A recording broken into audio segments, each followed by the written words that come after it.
Hello दोस्तों, कैसे हो आप लोग। हेल्प कॉम्पिटिटिव क्लासेस में आप सभी का स्वागत है। तो दोस्तों, मैं आज आप सभी के सामने लेकर आई हूँ महत्वपूर्ण अनुच्छेद। क्या है? महत्वपूर्ण अनुच्छेद। ये इसकी कौन सा वीडियो है? तो 4 यानी कि चौथा वीडियो है। मैं इसकी 3 वीडियो ऑलरेडी बता चुकी हूँ। जिन लोग नहीं देखे हैं वो जाकर देख सकते हैं। तो चलिए मैं इसको याद कराऊंगी बिल्कुल भी आसान तरीके से। अनुच्छेद 79 में क्या है? संसद का गठन। अनुच्छेद 80 में क्या है? राज्यसभा का संरचना। और उसके बाद में अनुच्छेद 81 में क्या है? लोकसभा की संरचना। अनुच्छेद 85 में क्या है? लोकसभा का विघटन। और अनुच्छेद 108 में क्या है? संसद का संयुक्त अधिवेशन। और अनुच्छेद 244 में क्या है? अनुसूचित और जनजाति क्षेत्रों का प्रावधान। और उसके बाद में है अनुच्छेद 280 में वित्तीय आयोग। इस तरह से लिखा हुआ तो हर बुक में है, लेकिन हर बुक में ये नहीं लिखा हुआ है कि इसको याद कैसे रखा जाए। तो चलिए मैं स्टार्ट करती हूँ। मैं इसको याद कराऊंगी बिल्कुल भी आसान भाषा और आसान तरीके से। तो चलिए मैं स्टार्ट करती हूँ, देर नहीं करेंगे इसको। तो यहाँ पे क्या है? अनुच्छेद 79 में किसका चर्चा किया गया है?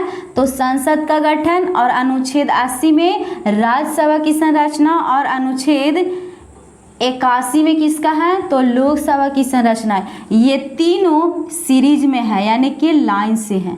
तो ये तीनों को एक साथ कैसे याद रखा जाए, तो इसको मैं याद रखने के लिए एक फंडा बताती हूँ। कैसे याद रखना है?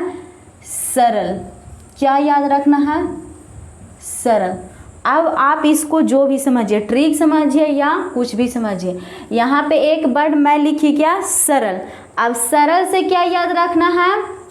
सरल से संसद। और र से क्या याद रखना है? राज्यसभा। और ला से क्या याद रखना है? लोकसभा। यानी कि सरल। क्या कौन सा वर्ड याद रखना है? सरल। स से संसद, और र से राज्यसभा, और ला से लोकसभा।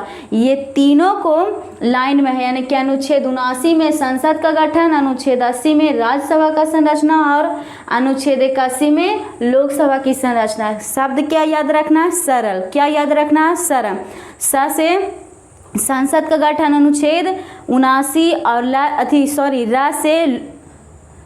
रा से राज्यसभा अनुच्छेद 80, और ला से लोकसभा अनुच्छेद कितना? 81। इस तरह से इस तीनों को एक साथ लाइन से याद रख सकते हैं। उसके बाद में क्या है? अनुच्छेद 85। अनुच्छेद 85 में क्या है? लोकसभा का विघटन। क्या है? लोकसभा का विघटन। अब इसको कैसे याद रखा जाए? तो यहाँ पे क्या है? विघटन। और विघटन का मतलब क्या होता है? तोड़ना या अलग होना। तो इसको याद कैसे रखा जाए? यानी कि लोकसभा, लोग यानी कि लोगों का सभा है, यानी कि लोगों का सभा है, जिसमें किसकी चर्चा किया गया है? विघटन का। तो इसको याद रखेंगे। मान लिया जाए कि कोई व्यक्ति है जो एक साथ, लोग मतलब होता है बड़ी मनी, लो और का के साथ में क्या कर देंगे? ग। तो क्या बन जाएगा? लोग। और लोग के साथ बहुत सारा कहाँ गए? मान लिया जाए कि कहीं घूमने गए हैं। कहाँ गए हैं?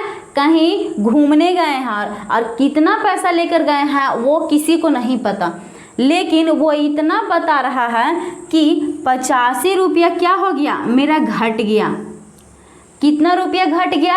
85 रुपया घट गया। यानी कि घटना से क्या याद रखेंगे? विघटन से क्या याद रखेंगे? घटना।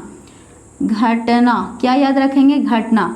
अब विघटन का अर्थ भी ऐसे भी होता है, अलग होना या तोड़ना, टूटना, इस तरह से। यानी कि अनुच्छेद 85 में किसका चर्चा किया है? तो लोकसभा का विघटन। यानी कि कोई व्यक्ति कितना रुपया लेके गया था नहीं पता, लेकिन कितना रुपया घटा दिया वो, यानी कि खर्च कर दिया, तो 85 रुपया। यानी कि याद रखेंगे कि अनुच्छेद 85 में किसका चर्चा किया गया है? तो लोकसभा का विघटन। उसके बाद में आगे क्या है? अनुच्छेद 108। अनुच्छेद 108 में किसका चर्चा किया गया है? संसद का संयुक्त अधिवेशन। क्या है? संसद का संयुक्त अधिवेशन। अब इसको कैसे याद रखा जाए? यहाँ पे क्या है? और यहाँ पे क्या है, बेसन। पहले मैं इसको बता देती हूँ आप लोग को कि अधिवेशन का अगर अर्थ कहा जाए तो क्या होता है, बैठक। अधिवेशन मतलब क्या होता है, बैठक। और इसको याद कैसे रखना है, तो यहाँ पे क्या है, अधि और यहाँ पे क्या है, बेसन। मान लिया जाए कि कोई व्यक्ति है जो बेसन लाया और कैसे रुपए केजी लाया, तो 108 रुपये केजी लाया। कैसे लाया, 108 रुपये केजी लाया। और संसद को क्या बोला कि अधिक, अधि में क्या है, यहाँ पे धी के साथ क्या कर देंगे तो क्या बन जाएगा, अधिक। यानी कि संसद को अधिक बेसन खिलाओ। क्या करो, संसद को अधिक बेसन खिलाओ। जो कितने रुपया का लाया है, तो 108 रुपये का। इसको कोई गलत नहीं समझेगा, मैं इस तरह से याद होने के लिए बोल रही हूँ। तो यानी कि कहा जाए कि संसद को कितना बेसन खिलाने के लिए बोल रहा है, अधिक खिलाने के लिए बोल रहा है। और बेसन कितना का है, 108 रुपया का है। कितना का है, 108 रुपया का है। यानी कि याद रखेंगे कि अनुच्छेद 108 में संसद का संयुक्त अधिवेशन की चर्चा है। उसके बाद में आगे क्या है, अनुच्छेद 244। इसमें क्या है, तो अनुसूचित और जनजातियों के क्षेत्र के बारे में है। क्या है, अनुसूचित और जनजाति। और यहाँ पे क्या है, अनुच्छेद 244। अब इसको याद कैसे रखेंगे 244 को, तो याद रखने के लिए यहाँ पे हम कह सकते हैं, यहाँ पे क्या है, जन। और जन माने क्या होता है, लोग। और लोग क्या है, तो एक प्रकार से क्या है, जनसंख्या है। तो यहाँ पे क्या कह रहा है कि 2 को क्या कर दो, दुगना कर दो। और 2 के दुगना करेंगे तो कितना बन जाएगा, 4। कितना बन जाएगा, 4। और ये कितनी बार करने के लिए बोला, 2 बार। कितनी बार, 2 बार। तो कितना बन गया, 2 बार में 244। यहाँ पे जनसंख्या भी कितने हैं, 2 बार हैं।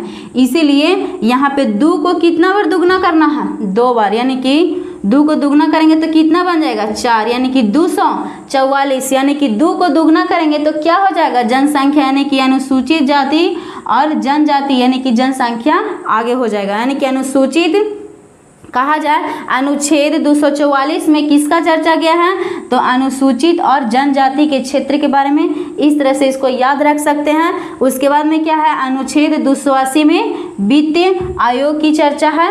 तो कैसी लगी मेरी वीडियो, आशा करती हूँ कि मेरी वीडियो आप सबको समझ में आई होगी। अगर अच्छा लगा हो तो चैनल को लाइक या सब्सक्राइब करें या ना करें, लेकिन हाँ, कमेंट करके ज़रूर बताएं ताकि ऐसा ही वीडियो मैं बना सकूं। थैंक यू, धन्यवाद।